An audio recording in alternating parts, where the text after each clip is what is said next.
Agora, 8 horas e 40 minutos. A gente está recebendo agora o nosso analista de política, o César Feitosa, que já está com o documento em mãos, acredito que seja isso, o documento em mãos, decisão do ministro André Mendonça, relator do caso Banco Master, que embasou, que autorizou essa terceira fase da Operação Compliance Zero nessa quarta-feira, com esses mandados de prisão e de busca e apreensão, entre eles, mandado de prisão contra Daniel Worcaro, dono do Banco Master. Estou com o documento aqui, César Feitosa também está com o documento. A gente vai fazendo um bate-bola aqui, o Lúcio também tem informações sobre o documento para a gente trazer detalhes dessa decisão. Por que foram autorizadas essas prisões nesse momento, levando-se em consideração, por exemplo, Daniel Worcaro, que já estava sob medida cautelar usando tornozeleira eletrônica. Bem-vindo, César, meu amigo. Bom dia para você. Vamos lá. Bom dia. Bom dia, Lívia. Bom dia, Lúcio. É isso. A decisão ela acabou de ter o sigilo levantado pelo ministro André Mendonça e, por isso, a gente tem acesso, então, agora às informações completas sobre essa operação que começou hoje pela manhã, logo às 6 horas. A informação que eu fui aqui direto foi saber quem são todos os alvos. Portanto, desses mandados de prisão, a gente já tinha informação de que eram 4 pessoas. São eles, portanto, Daniel Bueno Worcaro, Fabiano Campos Zettel, cunhado de Worcaro, e outras 2 pessoas que não estavam tanto no radar. São eles Luiz Felipe Machado de Moraes Mourão, Marilson Roseno da Silva. A gente ainda vai buscar a identidade deles todos para trazer mais informações sobre os motivos pelos quais eles foram presos preventivamente pela Polícia Federal, mas por enquanto são essas informações. E também o ministro André Mendonça ele decreta ali medidas cautelares, medidas judiciais diversas da prisão, como o uso de tornozeleira eletrônica e alguns impedimentos de deslocamento.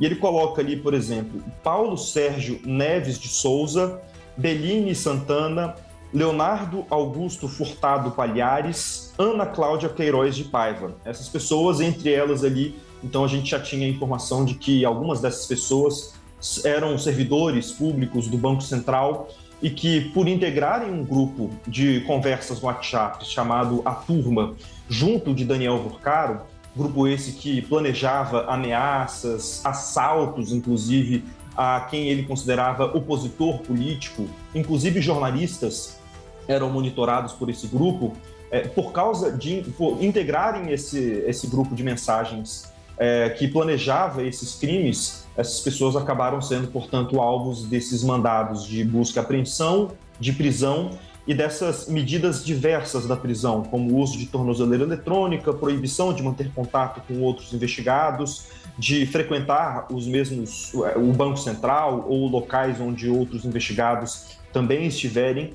e a proibição de deixar o seu município ou mesmo o país, além, no caso específico dos servidores do Banco Central, a suspensão do exercício da função pública exercida junto à autoridade monetária.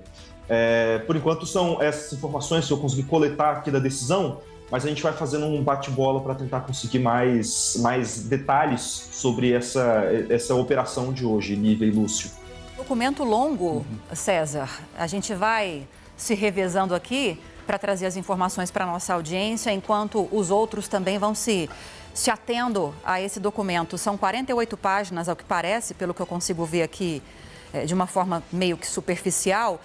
E nós trouxemos informações mais cedo, mas reforçando essas informações agora com base no acesso a esse documento, quais são os crimes que estão sendo apurados, para essas decisões que foram tomadas nessa quinta-feira? Estamos falando de crimes contra o sistema financeiro nacional, estamos falando de crimes contra a administração pública, crimes de organização criminosa e lavagem de dinheiro e crimes contra a administração da Justiça. Falávamos mais cedo sobre a motivação para que André Mendonça determinasse esses 4 mandados de prisão, além desses 15 de busca e apreensão. No caso de Daniel Worcaro, isso tem relação com algumas condutas que foram apuradas ao longo dessas investigações, como as diligências feitas pela Polícia Federal nas fases anteriores da Operação Compliance Zero, nas investigações sobre as fraudes do Banco Master, que apuraram condutas de Daniel Worcaro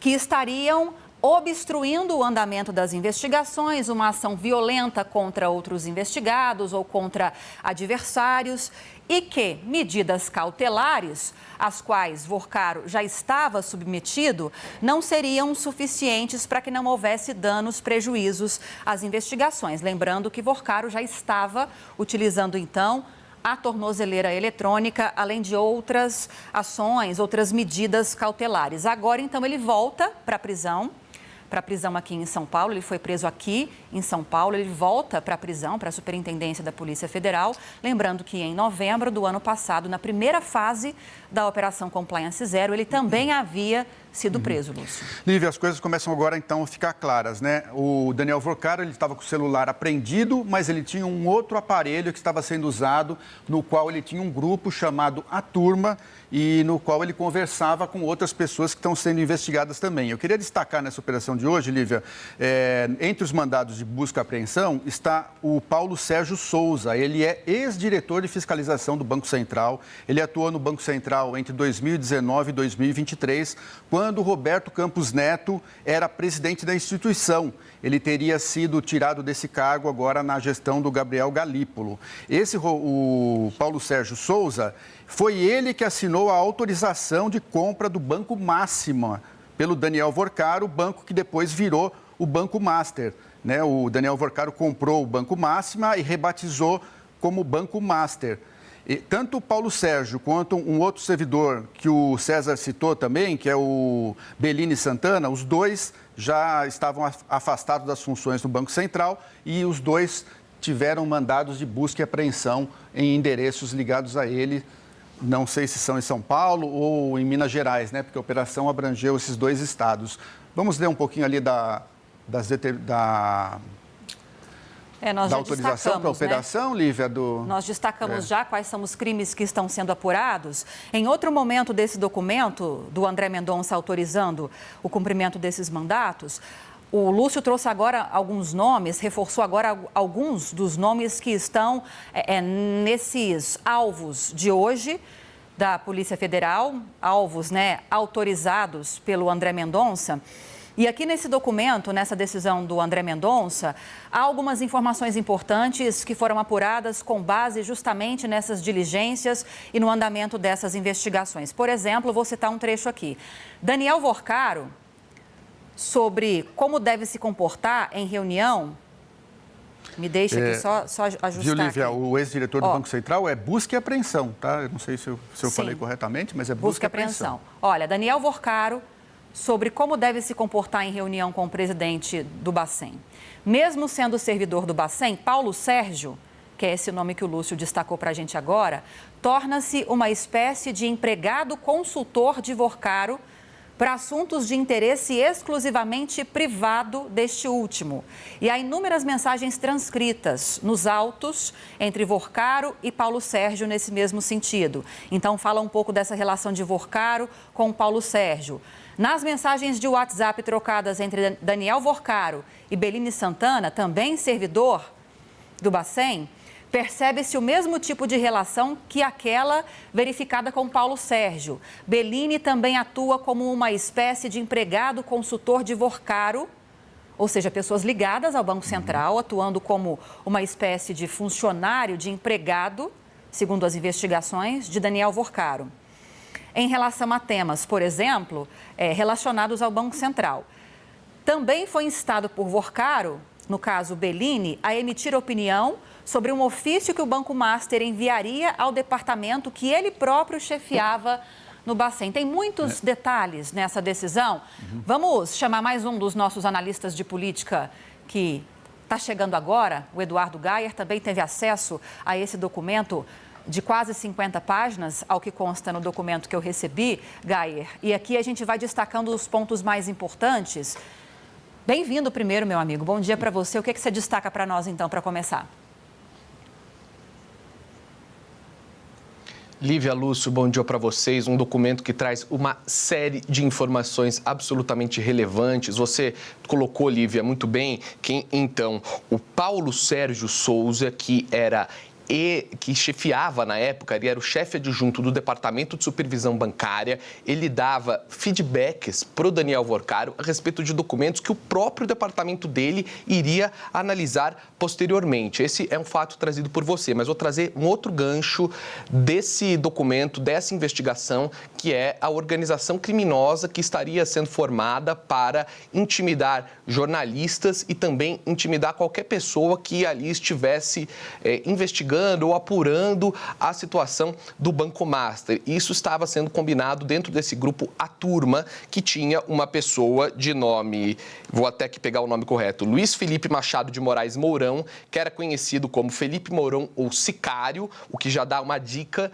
do nível da atuação dele, ou do escopo da atuação, porque Sicário é aquela pessoa que está sedenta por sangue, e ele fazia ali o monitoramento ilegal de pessoas e, inclusive, executava medidas de coação e de agressão. Tem aqui um determinado trecho na página 13, item 43, em que uma troca de mensagens entre Vorcaro e Mourão, existe ali uma intimidação que está sendo planejada. E Daniel Vorcaro diz, e há um trecho que está assim, bloqueado, né, pelo ministro André Mendonça, não quis revelar o nome do jornalista, mas diz, tal jornalista, quero mandar dar um pau nele, quero quebrar todos os dentes num assalto. E em seguida o Mourão, que é o Sicário, coloca 2 símbolos de sinal positivo em relação à mensagem na qual Vorcaro afirma a intenção de quebrar todos os dentes do jornalista. E o Mourão responde, estamos em cima de todos os links negativos, vamos derrubar todos e vamos soltar positivas. Ainda em relação à mensagem de Vorcaro, quero dar um pau nele, que é o jornalista, o Sicário pergunta, pode? Vou olhar isso. E, confirmando o ânimos de agressão, Vorcaro responde, sim. Portanto, de acordo com a investigação, Daniel Vorcaro deu uma ordem expressa ao Sicário para dar um pau e quebrar todos os dentes. Palavras de Daniel Vorcaro em um jornalista. Então, a partir desses indícios, diz o ministro André Mendonça, existem indícios, fortes indícios de que Vorcaro determinou a Sicário que forjasse um assalto ou simulasse um cenário semelhante para prejudicar violentamente o jornalista em questão e, a partir do episódio, calar a voz da imprensa que ousasse emitir opinião contrária aos seus interesses privados. Ao longo de toda a representação policial, há inúmeros episódios no mesmo sentido. Vorcaro utilizando Mourão, A Turma e os meninos dele para a prática dos mais variados ilícitos, muitos deles de caráter violento. Então tá aí, é um outro flanco dessa investigação. Portanto, é uma atuação de caráter criminoso determinada por Daniel Vorcaro para práticas de atos de intimidação e violência contra críticos, jornalistas e também autoridades. E então, essas atuações violentas que seriam executadas pelo Luiz Felipe Machado de Moraes Mourão, conhecido como Sicário. Lívia e Lúcio.